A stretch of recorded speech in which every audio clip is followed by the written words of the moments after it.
بات سنیے گا، سرکار دو عالم صلی اللہ علیہ وسلم نے صحابہ کرام سے مخاطب ہو کر فرمایا الا اخبرکم بخیر الناس جدا و جدتا، کیا میں تمہیں ان کے بارے میں نہ بتاؤں جن کے نانا اور نانی تمام لوگوں کے نانا اور نانی سے افضل ہیں؟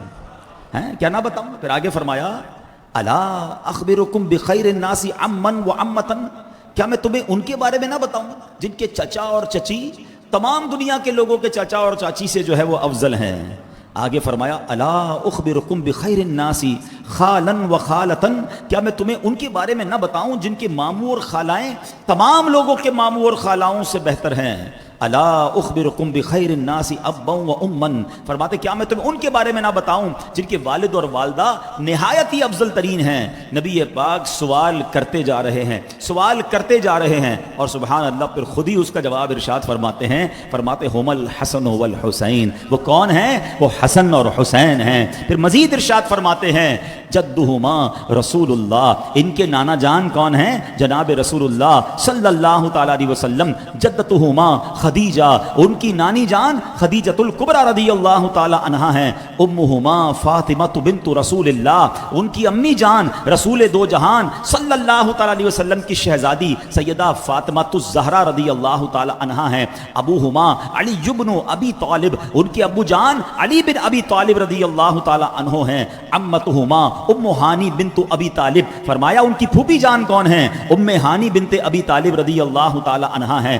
خالوہم القاسم بن رسول اللہ، ان کے ماموں کون ہیں؟ رسول ذیشان کے بیٹے حضرت قاسم رضی اللہ تعالی عنہ ہیں۔ خالاتہما زینب و رقیۃ و ام کلثوم بنات رسول اللہ، ان کی خالائیں زینب، رقیہ اور ام کلثوم رضی اللہ تعالی عنہن ہیں، جو رسول کائنات صلی اللہ تعالی علیہ وسلم کی شہزادیاں ہیں۔ پھر آپ علیہ الصلوۃ والسلام نے اپنا سلسلہ کلام آگے بڑھاتے ہوئے فرمایا سنو سنو، یہ دعوت اسلامی کے مدنی ماحول میں کچھ نعرے لگتے ہیں، شاید لوگوں کو پتہ نہیں کہ سبحان اللہ اس کی اصل کتنی نرالی ہے۔ سنو پیارے آقا فضائل حسنین کی اس مجلس میں کیا فرما رہے ہیں، فرماتے ہیں لوگوں سن لو، جدہما فی الجنہ، ان کے نانا نانی بھی جنتی ہیں۔ ابوہما فی الجنہ، ان کے ابو امی بھی جنتی ہیں۔ عمہما فی الجنہ، ان کے چچا بھی جنتی ہیں۔ عمتہما فی الجنہ، ان کی پھپھو بھی جنتی ہیں۔ خالاتہما فی الجنہ، ان کے ماموں اور ان کی خالائیں بھی جنتی ہیں۔ ہما فی الجنہ، یہ دونوں بھی جنتی ہیں۔ اللہ اکبر۔ اب سنو، سرکار دو عالم علیہ الصلوۃ والسلام کا دریائے رحمت جوش میں تھا۔ ہم غلامان اہل بیت کو بھی آقا علیہ الصلوۃ والسلام نہ بھولے۔ آقا فرماتے ومن احبہما فی الجنہ، جو خوش نصیب ان سے محبت کرے وہ بھی جنتی ہے۔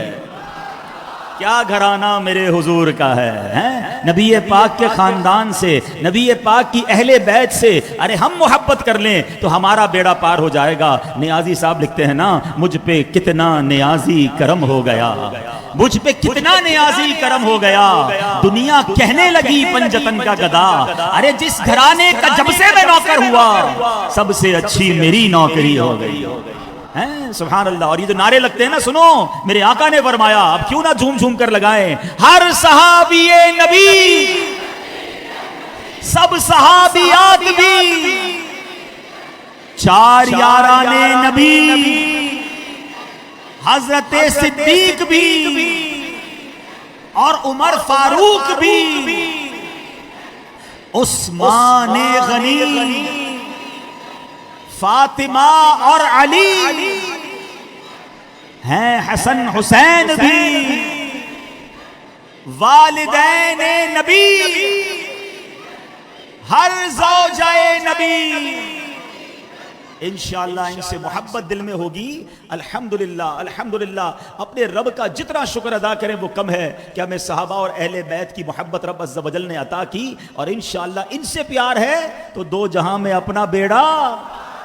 اعلیٰ حضرت امام اہل سنت کو دیکھیں کیسے خوبصورت عقیدے کو بیان کر رہے ہیں۔ دو حدیثیں ہیں، نبی پاک علیہ الصلوۃ والسلام فرماتے ہیں اصحابی کالنجوم فبأیہم اقتدیتم اہتدیتم، آقا فرماتے میرے صحابہ ستاروں کی مانند ہیں، ان میں سے جن کی بھی اقتدا کرو گے، جس کی بھی اقتدا کرو گے، فالو کرو گے، ہدایت پا جاؤ گے۔ ہر صحابی ستارے کی مانند۔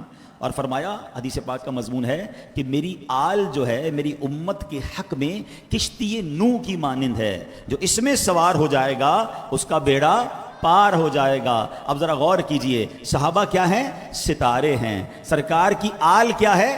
کشتی ہے۔ سبحان اللہ۔ ذرا پہلے کے لوگوں سے پوچھیں، اب تو کمپاس وغیرہ آ گئے، لوکیشن اور گوگل اور نیویگیشنز آ گئیں، پہلے تو کشتی والے سمندر کا راستہ پار کیسے کرتے تھے؟ اچھی کشتی ہوتی تھی اور ستارے راستہ بتاتے تھے، وہ ستاروں کے ذریعے منزل پر پہنچتے تھے۔ سنو اعلیٰ حضرت کیا سمجھا رہے ہیں۔ اے اہل سنت والوں تمہیں مبارک ہو۔ آج کل تو بڑا عجیب زمانہ آ گیا ہے، کچھ لوگ صرف صحابہ کی بات کرتے ہیں، اہل بیت کی بات نہیں کرتے، کچھ اہل بیت کی بات کرتے ہیں، صحابہ کی بات نہیں کرتے۔ الحمدللہ اہل سنت والوں تمہیں مبارک ہو، تمہیں دونوں سے دل و جان سے پیار ہے، پھر کیوں نہ تمہارا بیڑا پار ہو۔ میرے رضا کیا کہتے ہیں؟ اہل سنت کا ہے بیڑا پار، اصحاب حضور نجم ہیں اور ناؤ ہے عطرت رسول اللہ کی۔ نجم یعنی نجم کس کو کہتے ہیں؟ ستارے نجم ہیں اور ناؤ ہے عطرت رسول اللہ کی۔ سبحان اللہ۔ اہل بیت کی محبت بتائے کیسا کام آئے گی۔ امام علی مقام امام حسین رضی اللہ عنہ کا فرمان عالی شان ہے، آپ فرماتے جو ہم سے دنیا کی خاطر محبت کرتا ہے تو بے شک دنیا دار تو کسی بھی نیکی یا بد سے محبت کر لیتا ہے، ہاں جو ہم سے صرف اور صرف اللہ پاک کی رضا کی خاطر محبت کرتا ہے وہ اور ہم قیامت کے دن ایسے ساتھ ہوں گے۔ امام حسین نے یہ کہہ کر اپنی شہادت کی اور اس کے ساتھ والی انگلی کو ملا دیا۔ اللہ اکبر۔ اگر اللہ کی رضا کے لیے امام حسین سے پیار ہے تو انشاءاللہ نواسہ رسول جنت میں اپنے ساتھ لے جائیں گے۔ کیوں نہ ہو رتبہ بڑا اصحاب و اہل بیت کا، کیوں نہ ہو رتبہ بڑا اصحاب و اہل بیت کا، ہے خدائے مصطفیٰ اصحاب و اہل بیت کا۔ آل و اصحاب نبی سب بادشاہ بادشاہ، میں فقط ادنا گدا اصحاب و اہل بیت کا۔ جینا مرنا ان کی الفت میں ہو یارب اور ہو، قرب جنت میں عطا اصحاب و اہل بیت کا۔ اے میرے پیارے اسلامی بھائیوں، پچھلے کئی دنوں سے امید ہے کہ آپ نے فضائل حسنین کریمین بھی سنے ہوں گے، کربلا کے واقعات کے بارے میں بھی سنا ہوگا۔ کربلا کے اس عظیم سانحے کے بعد ان ظالموں کا انجام کیا ہوا جنہوں نے دنیا کی لالچ کی خاطر، جنہوں نے مال کی خاطر، اقتدار کی خاطر خاندان نبوت پر ایسے ایسے ظلم کے پہاڑ توڑے۔ یاد رکھیے ظالم بچتا نہیں ہے، برباد ہو جاتا ہے۔ یزید پلید کے بعد جو سب سے بڑا مجرم تھا اس پورے انسیڈنٹ کا، اس پورے واقعے کا، اس کا نام تھا ابن زیاد۔ یہ کوفہ کا گورنر تھا، اس نے یہ آرڈر دیا تھا۔ اے میرے پیارے اسلامی بھائیوں، اب دنیا کی نئے رنگی کا تماشا دیکھیں کہ مختار ثقفی کی آرڈر سے ابراہیم بن مالک اشتر کی فوج کے ہاتھوں دریائے فرات کے کنارے صرف 6 برس کے بعد، دن کون سا تھا؟ 10 محرم ہی کا دن تھا۔ 6 سال صرف ملے اسے گورنری کے، 10 محرم کا ہی دن تھا۔ ابن زیاد بڑی ذلت کے ساتھ مارا گیا، لشکریوں نے اس کا سر کاٹ کر ابراہیم کے سامنے پیش کر دیا۔ ابراہیم نے وہ سر کوفہ کے دارالحکومت یعنی جو کیپٹل تھا وہاں بھجوا دیا۔ اب وہی گورنر ہاؤس تھا جہاں ان ظالموں نے امام حسین رضی اللہ عنہ کا سر انور رکھا تھا اور اس کی بے حرمتی کی تھی۔ 6 سال کے بعد اسی مقام پر ابن زیاد کا کٹا ہوا سر رکھا ہوا ہے۔ اب اس کی موت پر جناب جشن تو بنایا جا رہا تھا، کوئی واویلا رونا کرنے والا نہیں تھا۔ اللہ اکبر۔ عبید اللہ بن زیاد کا سر جب اس کے ساتھیوں کے ساتھ لایا گیا اچانک غل پڑ گیا، شور مچا، آیا آیا کوئی آیا۔ جب دیکھا تو ایک بہت بڑا سانپ آیا، سب سروں کے درمیان سے ہوتا ہوا ابن زیاد ناپاک کے نتنوں میں داخل ہو گیا۔ تھوڑی دیر ٹھہر کر چلا گیا، 3 بار سانپ آیا اور 3 بار ابن زیاد کے اس سر کے اندر، کٹے ہوئے سر کے اندر جانے لگا۔ آپ سوچیں دنیا میں یہ سزا ہے تو ان بدبختوں کو مرنے کے بعد کیا سزا ملے گی؟ ابن زیاد، ابن سعد، شمر، قیس بن اشعث کندلی، خولی ابن یزید، سنان ابن انس نخعی، عبداللہ ابن قیس، یزید بن مالک اور وہ تمام ظالم جنہوں نے امام علی مقام کے قتل میں جو شریک تھے، سب کے سب اسی طرح بے دردی کے ساتھ قتل کیے گئے اور ان کی لاشیں گھوڑوں کی ٹاپوں سے پامال کروائی گئی۔ کب تلک تم حکومت پہ اتراؤ گے؟ کب تلک تم حکومت پر اتراؤ گے؟ کب تک تم آخر غریبوں کو تڑپاؤ گے؟ ظالموں بعد مرنے کے پچھتاؤ گے، تم جہنم کے حقدار ہو جاؤ گے۔ یہ تو اس ابن زیاد ناپاک کا انجام ہوا. اور پھر جو سب سے بڑا مجرم تھا یزید پلید، بڑا زوم تھا اسے امیر بننا تھا، لوگوں سے بیعت لینی تھی، سلطنت پر قبضہ کرنا تھا. آپ کو پتا ہے اس کو کتنا ٹائم ملا؟ پہلے حدیث پاک سن لیں، یہ بہت ہم سب کے لیے بھی درس ہے. سرکار دو عالم علیہ الصلوۃ والسلام فرماتے ہیں حب الدنیا رأس کل خطیئۃ، معاف کیجئے گا حضرت سیدنا حسن بن بصری رضی اللہ عنہ سے مرسلاً مروی ہے کہ حب الدنیا رأس کل خطیئۃ، یعنی دنیا کی محبت ہر برائی کی جڑ ہے، یہ روٹ ہے. محبت دنیا کی ہونا پھر برائیاں ہوتی چلی جاتی ہیں. یزید کو کتنا ٹائم ملا؟ یزید صرف 3 سال 6 ماہ تخت پر اپنی خباثت کرتا رہا، اور پھر 64 ہجری کو ملک کے شام کے شہر حمص کے علاقے حواریین میں صرف 39 سال کی عمر میں مارا گیا. 2-3 واقعات بتائے جاتے ہیں کہ کیسے مارا گیا. ایک وجہ تو یہ بتائی جاتی ہے کہ اس کو ایک ایسی بیماری لگ گئی کہ وہ پانی پیتا تھا تو اس کے جسم میں اس کو ایسا لگتا تھا کہ آگ لگ گئی ہے، پانی نہ پیتا تھا تو ایسا لگتا ہے جسم میں کانٹے چبھ رہے ہیں. یعنی نہ پانی پینے جیسا رہا نہ پیاسا رہنے جیسا رہا. اسی ظالم نے اور اس کے ساتھیوں نے امام عالی مقام اور ان کے خاندان پر پانی بند کیا تھا. پانی کی بوند بوند کو ترس گیا اور اسی تڑپتے اس نے جان دی. اور بتایا گیا کہ ایسی عجیب بیماری تھی کہ اتنی بدبو نکلی اس کی باڈی سے کہ کوئی ہاتھ لگانے کے لیے تیار نہ ہوا اور زمین میں اسے دبا دیا گیا. اور ایک اور واقعہ یہ بتایا جاتا ہے کہ چونکہ تھا تو عجیب و غریب اس کے معاملات تھے، شرابی اور بدکار اور برے معاملات میں ملوث رہتا تھا، تو اس کی ایک رومی النسل لڑکی سے اس کو عشق ہوا. اس لڑکی نے اس کو ویرانے میں بلایا، خوب شراب پلائی، اور اس کے بعد اس لڑکی نے خنجر کے وار کر کر کے اس کو کاٹ کر مار دیا. وہ کہنے لگی جو اپنے نبی کے نواسے کا نہ ہوا وہ میرا کیسے ہوگا. اب کسی کو پتہ بھی نہ چلا کہ یزید کی لاش پھٹی کٹی کہاں پڑی ہے. کئی دنوں کے بعد جب لوگوں کو پتہ چلا تو اس میں اتنی بدبو ہو چکی تھی کہ بغیر کسی جناب غسل کے کفن کے اس کو زمین کے اندر دبا دیا گیا. تو اے میرے پیارے اسلامی بھائیوں، یہ ہوتا ہے ظلم کا انجام. وہ تخت ہے کس قبر میں، وہ تاج کہاں ہے؟ وہ تخت ہے کس قبر میں، وہ تاج کہاں ہے؟ اے خاک بتا زور یزید آج کہاں ہے؟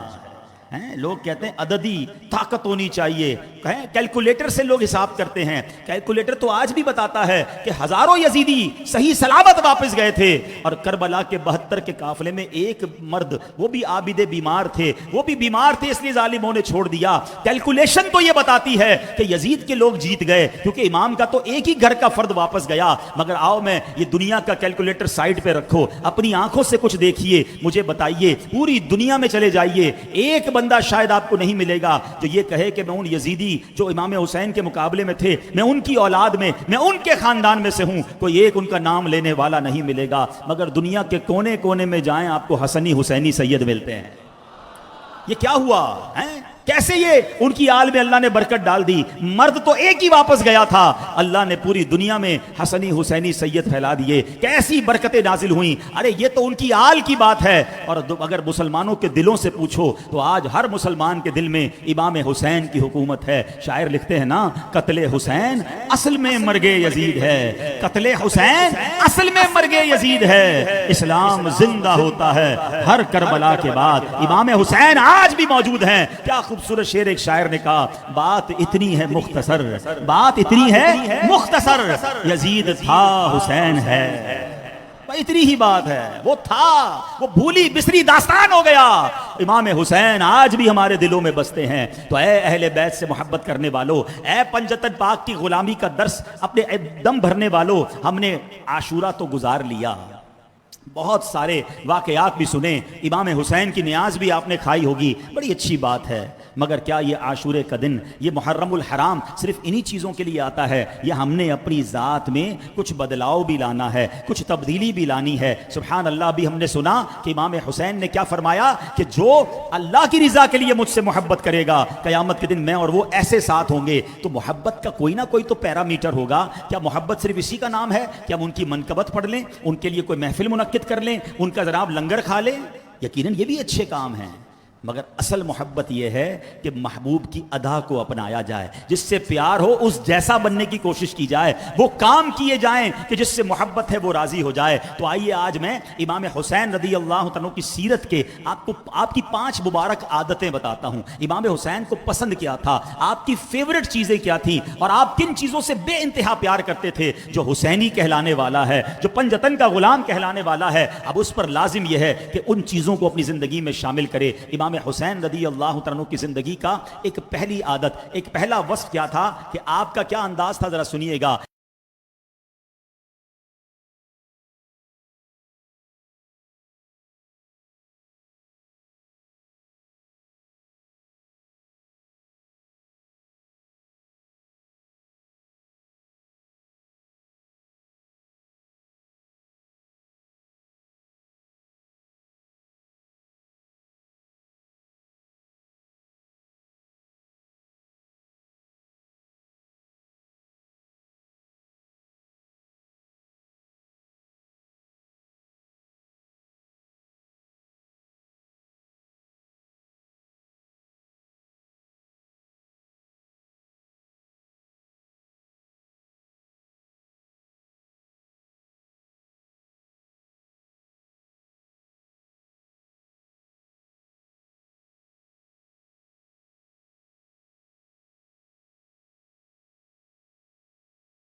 یقین ہو گیا کہ وعدے کا وقت آ چکا ہے، اب شہادت ہونی ہے، تو آپ نے فرمایا مجھے کوئی موٹا کپڑا لا دو۔ اب ذرا غور کریں کہ کپڑا کیوں منگوا رہے ہیں، اور وہ بھی موٹا کپڑا۔ فرماتے میں اس موٹے کپڑے کو اپنے لباس کے نیچے رکھوں گا تاکہ جب میں شہید ہو جاؤں اور زمین پر آؤں، زمین پر میرا جسم آئے تو میرا ستر نہ کھلے۔ آپ کو کپڑا پیش کیا گیا، آپ نے اپنی تہبند کے نیچے ایک موٹا کپڑا باندھا۔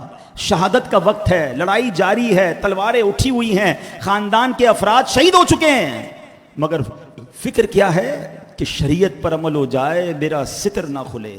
آپ ذرا سینیریو سمجھیے گا۔ علی اصغر 6 مہینے کے ہیں، ان ظالموں نے ان کے گلے میں خنجر ڈال دیا، تیر مار دیا۔ علی اکبر آپ کے نوجوان بیٹے جو ہم شکل مصطفیٰ ہیں، وہ شہید ہو چکے ہیں، خاندان کے افراد کے لاشیں پڑے ہیں، مگر امام حسین اس وقت بھی شریعت کی کیا پاسداری کر رہے ہیں کہ کسی طرح میرے انتقال کے بعد، میری شہادت کے بعد بھی میرا ستر نہ کھلے۔ آج ہم مسلمان کتنی حیا اور کتنی پردے کی فکر کرتے ہیں۔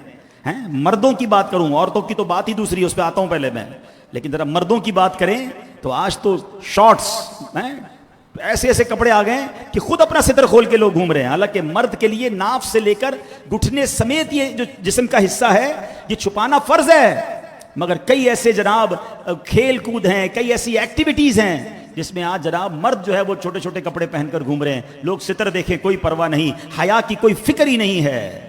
ذرا سوچئے، ہمیں شریعت کی کوئی پاسداری ہے کیا؟ ہم اس طرح حیا کے بارے میں سوچتے ہیں؟ اور یہ تو جب مردوں کو اتنی فکر کرنی چاہیے تو آج جو عورتیں بے پردہ بازاروں میں گھوم رہی ہیں۔ حالانکہ پنجتن پاک کی غلامی کا جب ہم دعویٰ کرتے ہیں نا تو انہی پنجتن میں ایک عظیم خاتون بھی تو ہے نا، اور وہ کون ہے؟ خاتون جنت بی بی فاطمہ الزہرا رضی اللہ تعالی عنہا۔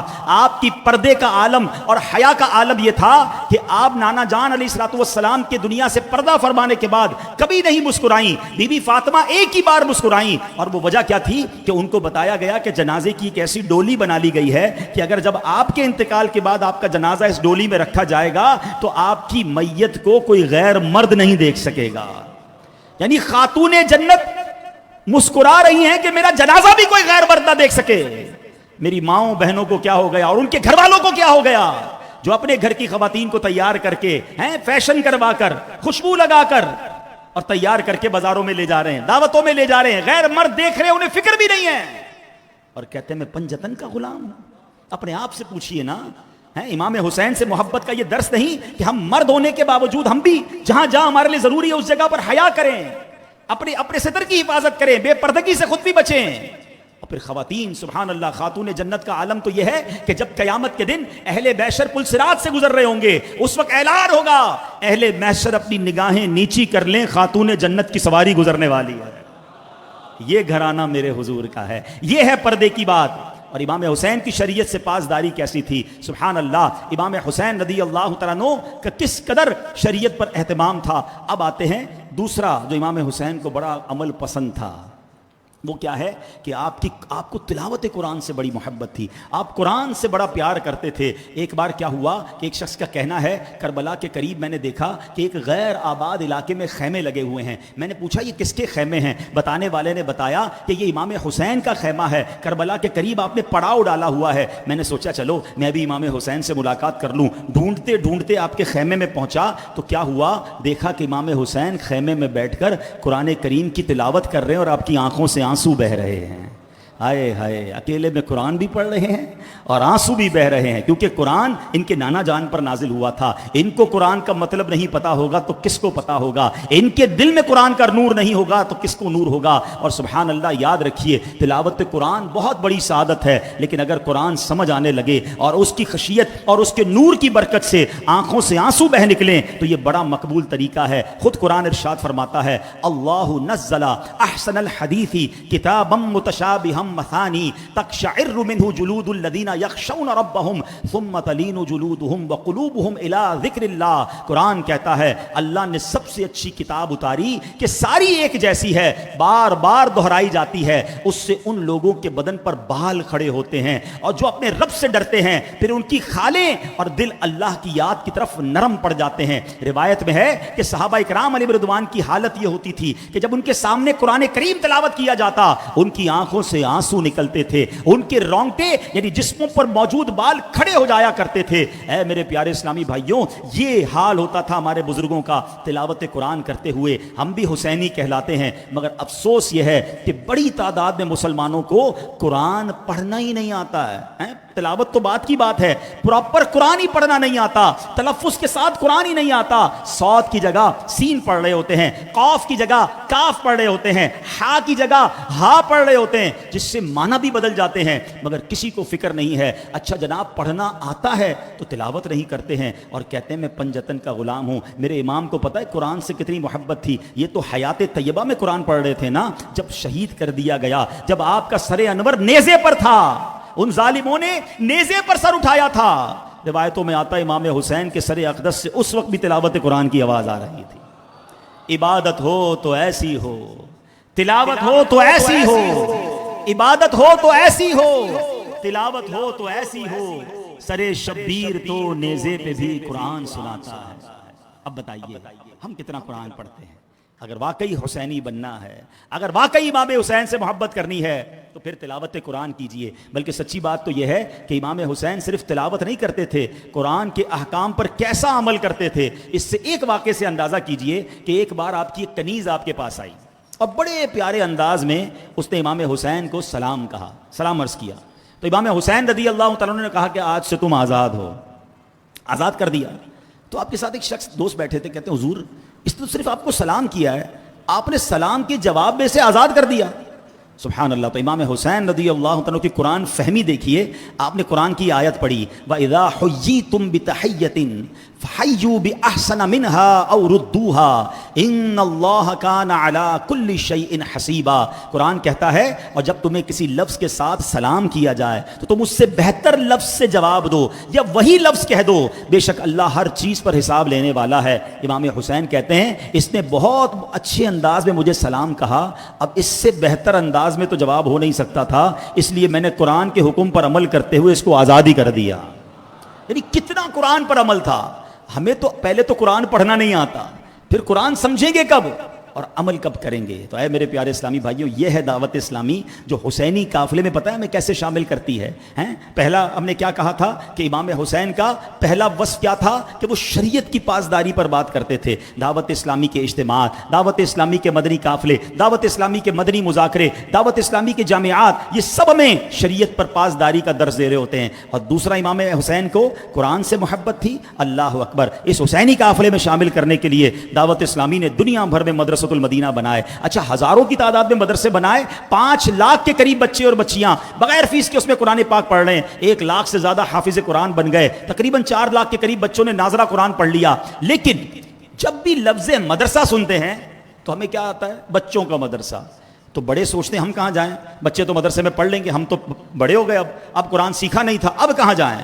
دعوت اسلامی نے وہ ایکسکیوز بھی ختم کیا, وہ معذرت بھی ختم کر لی, مدرسۃ المدینہ بالغان بنائے. میں سمجھتا ہوں دنیا میں یہ سسٹم اور کہیں نہیں ہے جو دعوت اسلامی نے نافذ کر دیا کہ لاکھوں مقامات پر, دنیا بھر میں ہزاروں لاکھوں مقامات پر مدرسۃ المدینہ بالغان, بڑوں کے مدرسے لگا دیے. مغرب کے بعد, کہیں عشاء کے بعد, کہیں فجر کے بعد بڑے آئیں, بچے نہیں آئیں گے تاکہ آپ کو شرم بھی نہ آئے. 15-20 منٹ آئیے, حسینی قافلے میں شامل ہونا ہے, قرآن سے محبت کرنی ہے, آئیے پہلے مخارج ٹھیک کر لیں, پہلے پڑھ لیجئے. اچھا جناب, پھر کچھ لوگوں نے یہ کہنا شروع کر دیا اب مارکیٹیں دیر سے بند ہوتی ہیں, کاروبار دیر تک چلتا ہے, ہم اپنے علاقے کی مسجد میں پہنچ نہیں سکتے, یا وہ مسجد ہمارے گھر سے دور ہے. سچ بتاؤ, ہونا تو یہ چاہیے تھا کہ قرآن پڑھنے کے لیے کام چھوڑ دیتے, قرآن پڑھنے کے لیے تھوڑا دور بھی مسجد میں چلے جاتے. اچھا جناب, ان کا بھی ایکسکیوز ختم کیا, ان کا اگر یہ بہانہ ہے تو وہ بھی ختم کیا. دعوت اسلامی نے فیضان آن لائن اکیڈمی بنا دی, آن لائن مدرسہ بنا دیا کہ بھائی آپ رات جتنے بجے بھی فارغ ہوں, بلکہ چلیے 24 گھنٹے میں کوئی بھی آدھا گھنٹہ دے دیں,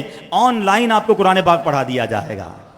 تو یہ صرف پرابلم دعوت اسلامی والے بیان نہیں کرتے, اس کا سولوشن بھی دے رہے ہیں, اس کا حل بھی دے رہے ہیں. اگر بات کرنی ہے, چلنا ہے حسینی قافلے کی طرف, بننا ہے سچا حسینی, تو آؤ پھر امام حسین کے نقش قدم پر چلتے ہیں. تو 2 میں نے عادتیں بیان کی, شریعت کی پاسداری, شریعت کے حکم پر عمل کرنا, پردے اور حیا کی کیسی ہمیں درس امام حسین نے دیا, اور دوسری عبادت کون سی پسند تھی, وہ ہے تلاوت قرآن. اب چلتے ہیں امام حسین کو جو تیسری بات جو بڑی پسند تھی, وہ ہے امام حسین کو سنت رسول سے بڑا پیار تھا. آئے ہائے, اپنے نانا کی سنتوں کو پھیلانے کا کتنا شوق تھا. بلکہ یزید کی جو بیعت نہیں کی نا, اس کی ایک وجہ بھی یہ تھی کہ امام نے فرمایا یہ سنت کو بدلنے والا ہے, یہ سنت کے طریقے کو مٹانے والا ہے. اور امام حسین سنت کے علم بردار بنے ہیں. کچھ لوگ یہ سوال کرتے ہیں کہ جناب یہ دعوت اسلامی والے کچھ زیادہ ہی سنتوں پر بات کرتے ہیں, سنتوں بھرا اجتماع, سنتوں بھرا مدنی ماحول, تو جناب سنتوں بھرا یہ. آؤ میں بتاتا ہوں یہ حسینی طریقہ ہے. امام حسین کو سنت سے کتنا پیار تھا. امام حسین رضی اللہ تعالیٰ کے بارے میں حضرت سفیان رحمۃ اللہ تعالی کہتے ہیں کہ میں نے امام حسین کی زیارت, انہوں نے عبید اللہ رحمۃ اللہ تعالی سے پوچھا کہ آپ نے امام حسین کی زیارت کی ہے؟ انہوں نے کہا ہاں میں نے امام حسین کی زیارت کی ہے. جب میں نے ان کی زیارت کی تو ان کے سر اور داڑھی کے بال میں مہندی لگی ہوئی تھی, مگر داڑھی مبارک کے سامنے چند بال سفید چھوڑے ہوئے تھے. میرے خیال میں یہ بال آپ نے نبی پاک علیہ الصلوۃ والسلام کی پیروی میں چھوڑے تھے, کیونکہ نبی پاک علیہ الصلوۃ والسلام کی مبارک داڑھی کے جو آگے کچھ بال تھے وہ کچھ سفید تھے. تو سبحان اللہ, امام حسین رسول کائنات صلی اللہ تعالی علیہ وسلم کی ادا کو ادا کرنے کے لیے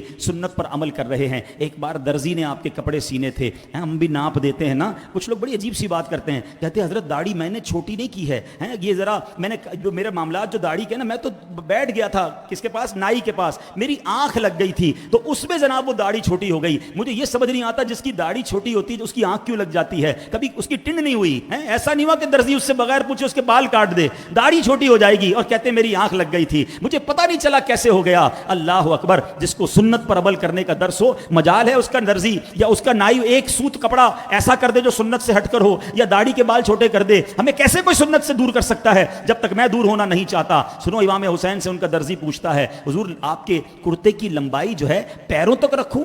فرمایا نہیں. کہا حضور یہ بتائیے آپ کے کپڑے کی جو لمبائی ہے ٹخنوں سے نیچے رکھ دوں؟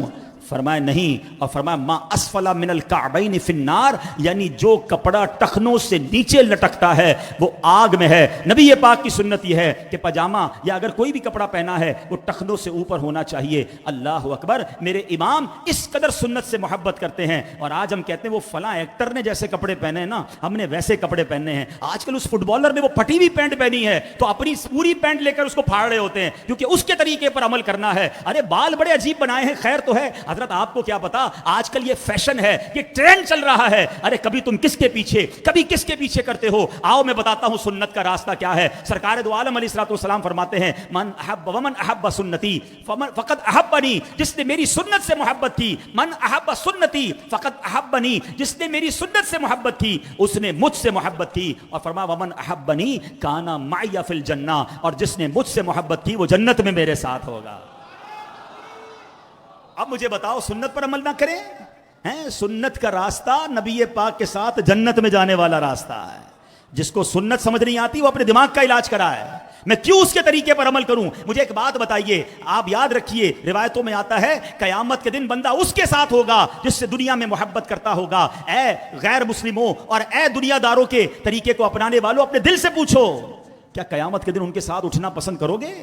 آپ کہیں گے نہیں بھائی وہ تو بدکار ہے, وہ تو بے ایمان ہے, بس مجھے تو اس کا گانا باجا اور اس کی ایکٹنگ اور اس کی فٹ بال اور اس کا کرکٹ پسند ہے, مجھے اور کچھ پسند نہیں ہے, بس اسی لیے پیار کرتا ہوں. ارے مسلمان ہو کر ایسے لوگوں سے پیار کر رہے ہو کہ جن کے ساتھ تو بھاشر کرنا پسند نہیں کرتے. محبت کرنی ہے تو میرے آقا کی سنت سے محبت کرو, محبت کرنی ہے تو اہل بیت سے محبت کرو, محبت کرنی ہے تو صحابہ کرام سے کرو, ارے محبت کرنی ہے تو داتا حضور سے کرو, محبت کرنی ہے تو غریب نواز سے کرو, کہ جن کے ساتھ محشر میں اٹھیں گے تو انشاءاللہ ان کے پیچھے پیچھے جنت میں بھی داخل ہو جائیں گے. تو سنت پر عمل کرے نا. امام حسین سے محبت بھی کرتے ہو, نہ چہرہ سنتوں والا, نہ لباس سنتوں والا, نہ کاروبار سنتوں والا, نہ باتیں سنتوں والی, اور کہتے میں پنجتن کا غلام ہوں. آؤ اب اس عاشورے کے بعد اس محرم کے مہینے میں کچھ تبدیلی لانی ہے, اپنے اندر کچھ چینج لانا ہے. اور یہ یاد رکھیے کہ میرے امام بالکل پکی سنتوں پر عمل کرنے والے تھے. اللہ کرے کہ میں بھی چلتا پھرتا سنتوں کا نمونہ بن جاؤں. شاعر کہتے ہیں نا, فنا اتنا تو ہو جاؤں میں تیری ذات عالی. ہمارا تو پتہ ہے پرابلم کیا ہے کہ ہمارے یہاں آج کل کا نوجوان جب تک یہ بتائے نا میں کون ہوں, نام نہیں بتائے تو پتہ نہیں چلتا کہ مسلمان بھی ہے کہ نہیں. نہ کپڑے مسلمانوں والے, نہ چہرہ مسلمانوں والا, نہ باتیں مسلمانوں والی, نہ ملاقات میں سلام ہے. سلام کرے گا تو پتہ چل جائے گا مسلمان ہے. ہیلو ہائے گڈ مارننگ, اور بھائی اور سناؤ کیا حال ہے. ہماری گفتگو اسٹارٹ ایسے ہو رہی ہے, ہر تھوڑی دیر بعد گالی منہ سے نکل رہی ہے. ماشاء اللہ سبحان اللہ الحمدللہ, نکلے گا تو پتہ چلے گا نا مسلمان ہے, وہ بھی نہیں نکل رہا. اچھا چلو یار, کپڑوں میں ڈھونڈتے ہیں تو کپڑوں میں بھی کہیں مسلمان نظر نہیں آ رہا, چہرے میں ڈھونڈتے ہیں چہرے میں مسلمان نظر نہیں آ رہا. چلو ذرا کاروبار دیکھ لیتے شاید وہاں نظر آ جائے, تو کاروبار پر گئے تو وہاں بھی جھوٹ, وہاں بھی ملاوٹ, وہاں بھی سود. اچھا بھائی گھر چلتے ہیں شاید گھر میں کوئی مکے مدینے کی تصویر ہی نظر آ جائے گی, تو گھر میں جائیں تو فلاں ایکٹر فلاں فلاں کی تصویریں, عجیب و غریب چیزیں. یعنی کہیں سے بھی مسلمان آج کا نوجوان نہیں نظر آتا جب تک وہ نام نہیں بتاتا کہ میرا نام محمد خالد ہے. اچھا اچھا اچھا السلام علیکم ورحمۃ. پھر بندہ سلام کرتا کہ ہاں یار یہ مسلمان ہے. سچ بتاؤ یہ تعارف ٹھیک ہے؟ ہونا کیا چاہیے. مجھے لاکھوں میں کوئی اکیلے کو دیکھے نا, مجھے دیکھ کر بتا دے کہ مکی مدنی آقا کا غلام جا رہا ہے.